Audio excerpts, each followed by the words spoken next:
even more after. It took a year or two, but I came to the hard-fought realization that the only person I had any control over was myself. As long as I went to bed each night knowing that I had done everything I could to be honorable and do what was right, I was content and able to let all of the crap go, knowing, in the end, that I would be vindicated when the truth of things ever came out. Even if it didn't, it really wasn't about what everyone else thought, but about how I felt about myself. If anyone didn't like who I was, they could kiss my back. I had no idea at the time about the 180, but that is in effect what I had implemented. I wish I had known about this site then. If it even existed. There are too many details and betrayals to list that she had put me through, but suffice to say I tried for years to persevere through the lies and affairs simply because I had made a vow. I take them very seriously. I didn't want my kids to grow up in a broken home, but when she kicked me out of the house I had built myself, she took the decision from me. By the time I came into my own as a free single man, she was begging me to come back. But I was through. I was determined to never let myself get in such a position again. No more pathological liars and cheaters. No more letting someone have so much of me that I felt like my insides were gone. When they left, then I met STBX number 2. Again, I had actually met and danced with her at a bar near my home when she was just 18. Who expects an 18-year-old in a bar? It was karaoke night and I was entranced by her singing. I'm a sucker for a woman that can sing. When she told me her age while we were dancing, I laughed. I thought she was kidding. She looked 19 or 20 and, once again, why was an 18-year-old in a bar? It turns out she wasn't, and I vacated as quickly and with as much dignity as a 29-year-old could muster. She had told me while we were dancing that she had heard me sing the week before at a different bar, and I could tell she was infatuated with me. I let her down kindly and went on to pursue my single life for the next 4 years. Although, I admit I appeared to be a bit of a jerk throughout those single years. I really wasn't. I loved the hunt much more than the conquest. If it was too easy, I lost interest immediately. I've never been interested in one-night stands or thoughtlessly dishonoring some woman I knew was incompatible with me in some way. I just liked the game. It fed my ego enough to overcome the sense of self-consciousness and self-doubt I have dealt with since I was a child.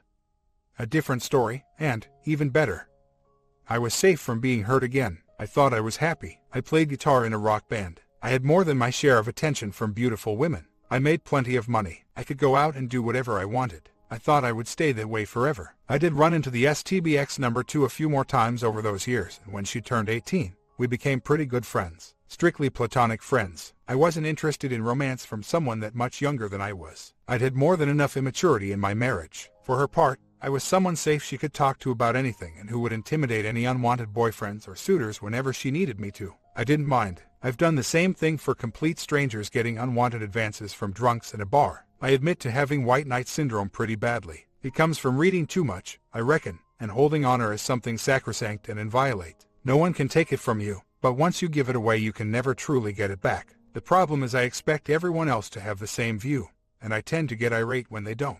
I've been in countless fights over the years. I'm guessing she picked up on this during that time. I didn't see her again for 2 years, although she would call out of the blue occasionally when she needed someone to talk to.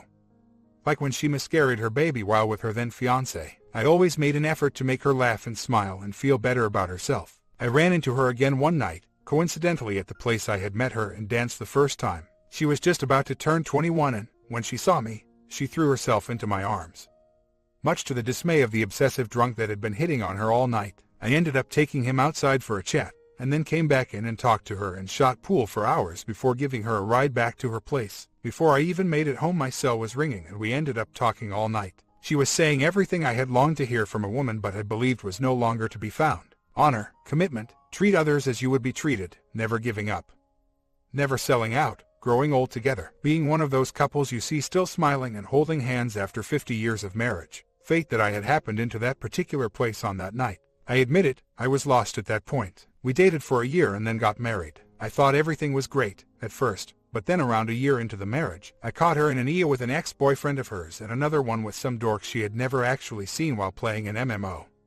We both enjoyed gaming together, being super sensitive to such things after what I had been through. I put her out. She continually called and pleaded with me that she was sorry and would never do it again if I let her come home. I broke down and let her a few days later but made her swear on everything she found holy that she would never do that to me again. She did, repeatedly. I accepted her sincerity and forgot about the incident. I put her through school for 2 years, but she never used it to get a job. I pushed her for years to get out and find work, but she never would. She never did much around the house either, really messy woman. Somehow, I ignored all of this and continued to love her and support her until last year. Suddenly the company I had worked for as an IT administrator for 10 years was struggling. A competitor had opened up literally across the street and there wasn't enough business to go around. The owners tried several different strategies to increase business, but we all knew it was ultimately doomed. The competitor could afford to undercut anything we tried. At that time, I agreed to a pay cut which would make our life much more of a struggle without her working. She finally got a job with a crappy pizza chain making barely above minimum wage. It was the only place she applied. It is also the only place she had ever worked, for a year or two when she was a teen. I couldn't understand why she was so obsessed with wanting to work there. She has many talents and, it shockingly turns out, is a great worker, never misses a day, always available to cover for someone else.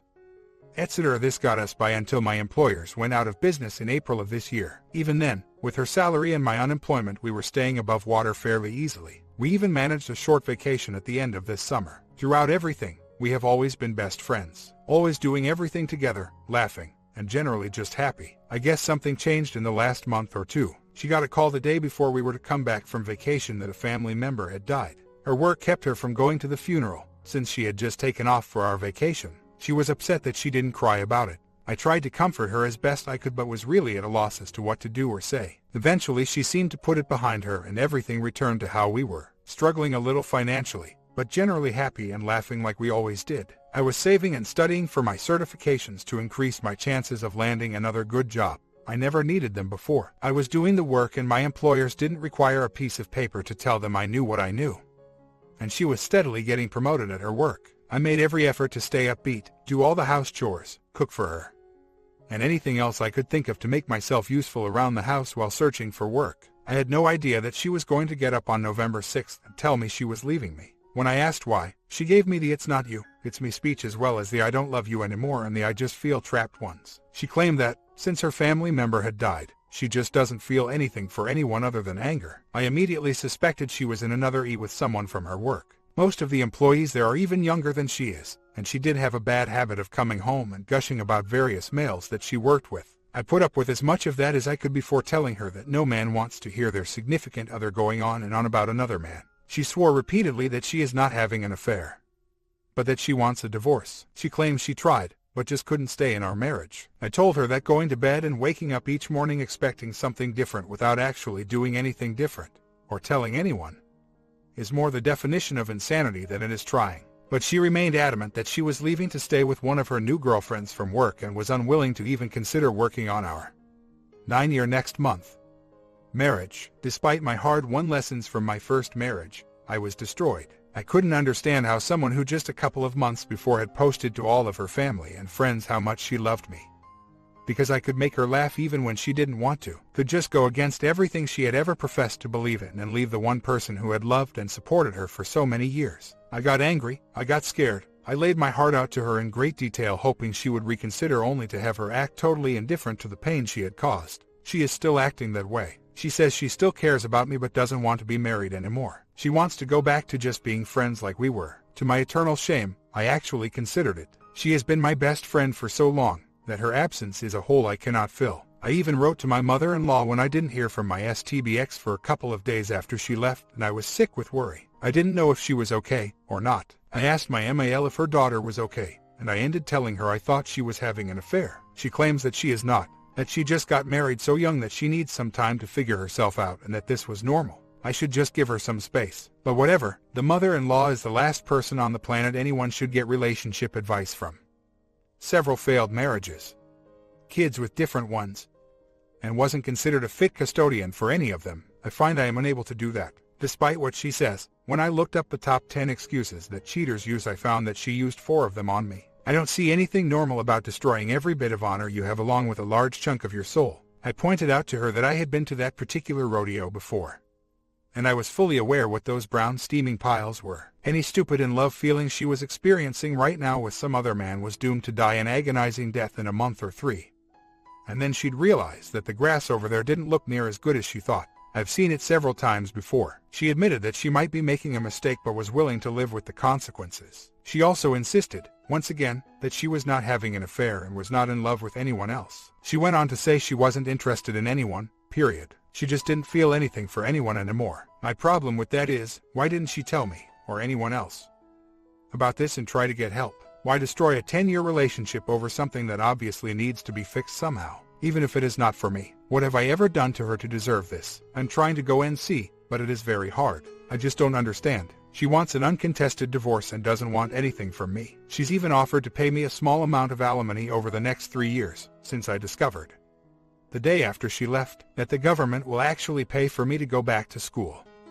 Something I've wanted to do for years but always had too much work, responsibility to do. We had always said that if she ever started making enough for us to get by, it would be my turn to go back to school. I didn't take my act until I was 24 and I made a 29 on it.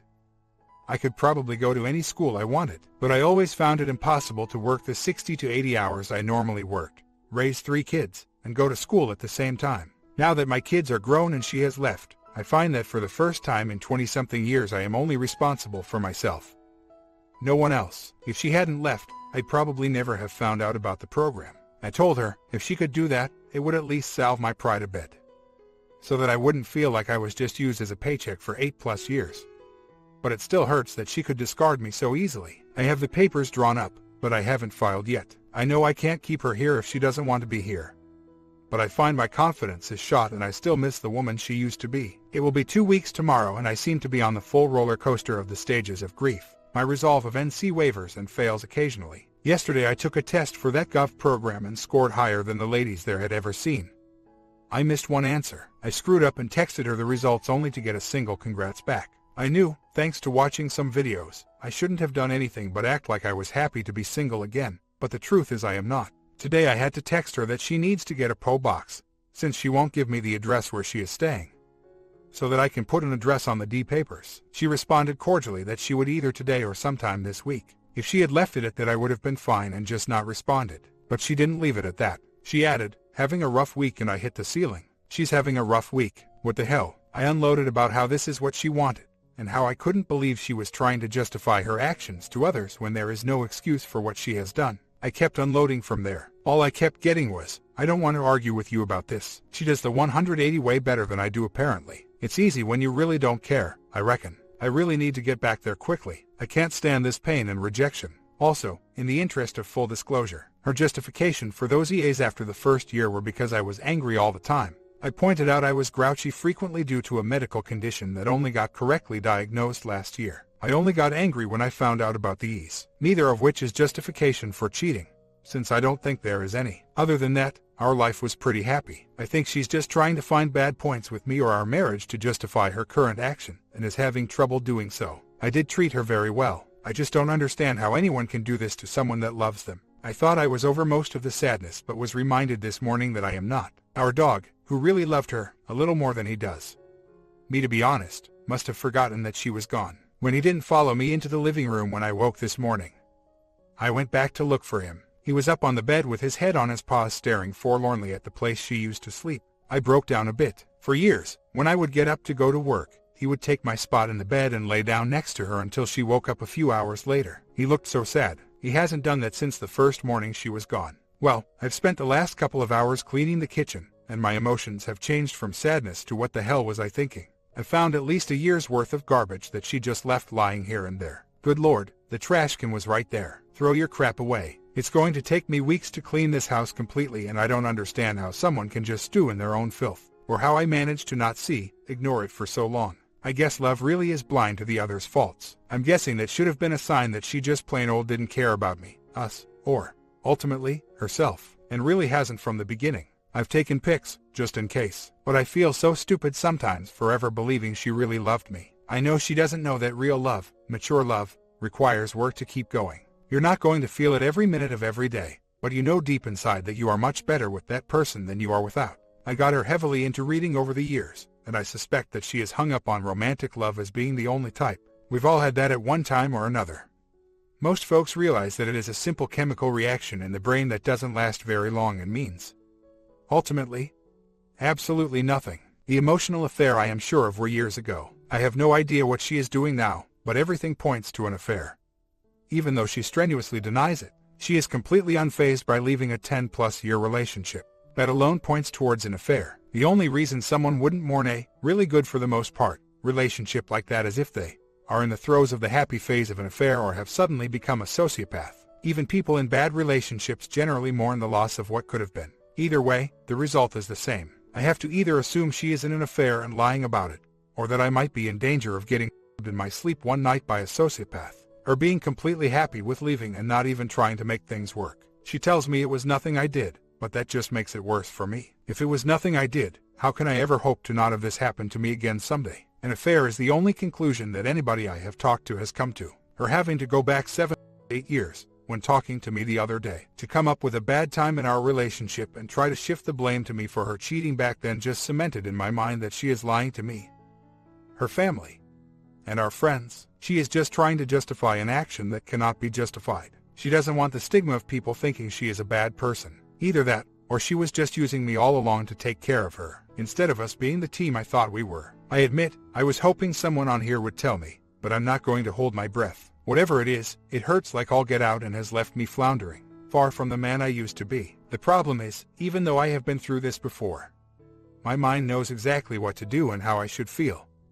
But my stupid heart won't agree. It would be nice if we could just turn that off whenever we wanted. Apparently, she has somehow, even though just the night before she left, we were laughing and messing with each other and we both said, "Good night, I love you," when we went to bed. I guess I will never be able to understand duplicitous people, and what drives them to do what they do. Doesn't stop it from hurting. It is just maddening to know that they are not only hurting the ones that love them, but themselves too. And nothing you do or say will dissuade them from their course of self-destruction, karmic retribution. Usually, by the time they realize their error. Some never will. It is always someone else's fault. It is far too late to fix what they have broken. The main problem I have with the plethora of vampire stories, and the romance genre in general, is that it promotes that giddy feeling of romantic love as the ideal. It makes people think that if that feeling is no longer there, then the relationship must be over. Thus, they go from relationship to relationship seeking that feeling over and over again. They have no idea that there is something even better than that, if they just held on and worked at it. That romantic love feeling is just an evolutionary trick to ensure procreation of the species, and generally only lasts long enough for that to occur. The mature love, or true love, of a partner that has stuck with you through thick and thin for decades, and that you have complete and total faith in, is by far the one most to be desired. Yet rarely do any of those stories promote that.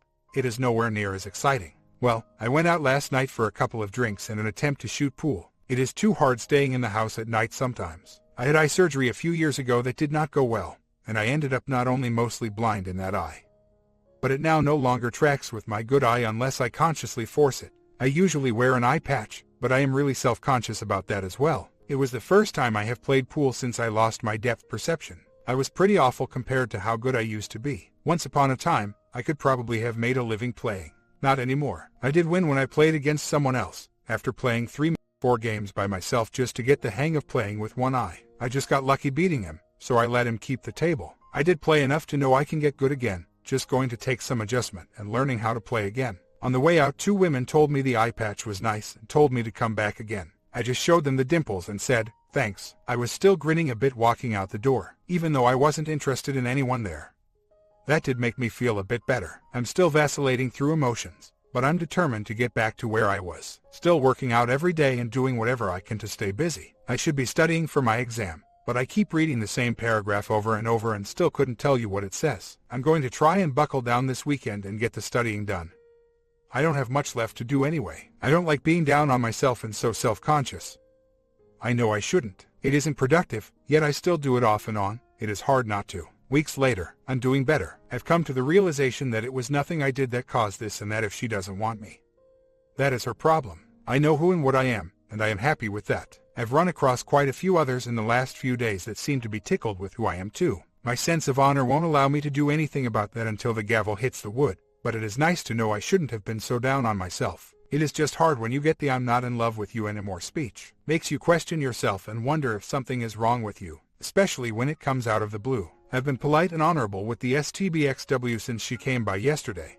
After not talking to her at all for a week, she stayed for a few hours and we talked and even laughed together a few times. It was kind of bittersweet for me, but I've given up asking why. It doesn't matter. I don't think she knows herself. Her emotions aren't what they should be for someone leaving a 10-plus year relationship. She's not in the happy fog of an affair. I checked her PC and phone after she left. Nothing, and she swears it is not that. Damn if I don't believe her now, having seen the real deal firsthand more than once. But she's not upset about losing everything we had either. She knows I don't have a problem letting her go and being on my own. She seems to understand that something is off with her. But that same off thing makes her not be overly concerned with it. I admit that does make me sad. For her instead of myself. I wish her the best, but I have a feeling that everything I went through the last few weeks is going to just fall on her at some point out of the blue. Like it did me. And it won't be pretty. It pretty much has too unless she has somehow become an emotionless sociopath. Highly doubtful. It really does seem like her uncle's death has triggered some type of emotional shutdown. I'm dreading the fallout when it does, but I have to move on myself or go insane. I made my case weeks ago that I loved her more than anything, but I would be unable to go back after this. She said she understood. I am sure she does, on an intellectual level, but not on an emotional one. Since she doesn't seem to be feeling any at the moment. When, if it does hit her on an emotional level, your guess is as good as mine what will happen then. I have no experience with this. Woman cheating on me. Yes, woman being a self-centered professional victim using lies to get people to feel sorry for her. Yes, woman just out for a good time and nothing else. Yes, this after 10 years of a predominantly great relationship. Not a clue. She doesn't want anything from me, so I have no problem being nice to her. She's not after anything other than what she originally came with. I made her take some of the things I bought for her. Guitar, PC, gaming stuff. Over the years, and will likely give her some more things that she'll need for her own place that she hasn't thought of yet. It really is puzzling and sad all mixed together. All I can do is take her at her word that she just fell out of love with me over the last couple of months and give her the divorce. Hopefully she'll be happy. I'm sure I will be one day. I'll be okay. Not sure about her, but there's nothing I can do about it that won't make things worse. On a side note, I had one of the pretty women I met last week contact me today. We talked for hours. When I explained that I wasn't looking for any dates yet and about why I insist on staying true to my vows until the D was final, she sent this text. You best watch your back though. By the time you actually will date you will have a line a mile long and not enough days in the week. Days later, she came by again today. She knows something is wrong but throws herself into work and everything else to avoid dealing with it. I tried to tell her that although she and I both know that we will never be together again, she knows I'm unable to ever give her another chance. That she really does need to get some help. For her own sake, she'll remember what I said and try down the road, I reckon. But that was all I was able to do for her. She appears a little sad, but it is just surface emotion, just like the laughs I can still evoke from her. She is dreading confronting her true feelings and is doing everything she can to put it off, which is just going to make it worse when it does boil over. Like I said, she understands this on an intellectual level. That doesn't seem to help. Reading a few books on the phenomenon at the moment. It does explain why it occurred so suddenly a couple of months ago when her uncle died and why she never said anything to me or anyone else and was unwilling to even try and work on things. She keeps doing everything in her power to avoid dealing with his death, us, or anything else beyond surface feelings. Her family is starting to catch on that something is wrong beyond what they thought, although they still don't understand what it is like I do. She admitted that, while I have let it all out and started to move on, she is still stuffing things in a closet fit to bursting. It is not going to be pleasant when that door comes open. At least she and I will both know I did everything I could do to try and help. I even offered to pay for IC for her if she wanted. No strings, I am moving on regardless. She just doesn't want to face any of it. I have no choice but to wash my hands of it now and continue on. There is nothing else I can think of to do. She brought me the stuff I need to get the D papers filled in properly. She even dropped off a bit of money to help with the bills. I wasn't expecting that, but it was nice. Just sorry for the situation all the way around. But I know I've done all I could. I also know I'll be fine once that gavel hits. STBXW stopped by this morning to get a computer part I told her she could have, and drop off another that I needed. I met her outside, swapped the parts and just said, Happy Thanksgiving. Tell your family I said hello and Happy Thanksgiving to them too. I wasn't being sarcastic. She knew I meant it. She looked sad that I didn't invite her in and I heard her say, Happy Thanksgiving. I hope you have a good day to my back as I walked back in and shut the door. I haven't heard anything else from her today. I was able to spend part of the afternoon with some of my family and that helped while I was there. Now I am stuffed close to bursting and alone. The 180 is much easier when you are angry or indifferent. I'm just sad. The senselessness of it all irritates me. The fact that she has destroyed my trust beyond all hope of repair for unknown reasons irritates me. The fact that I know she is screwing herself up every bit as much she has me, and isn't even aware of it, irritates me. So why the hell am I sad? I hate dwelling on what could have, what should have been. Totally useless waste of time and energy. I know that, yet I am unable to stop it. First Thanksgiving in 10 years we weren't together. I can't even go out to try and take my mind off of it. No one goes out on Thanksgiving. Most places aren't even open around here. So, I am stuck in this house surrounded by ghosts of memories that won't leave me be. I hope Christmas isn't this way. My comment, part 2 coming in the afternoon. Do you think there will be a happy ending from this? Comment down and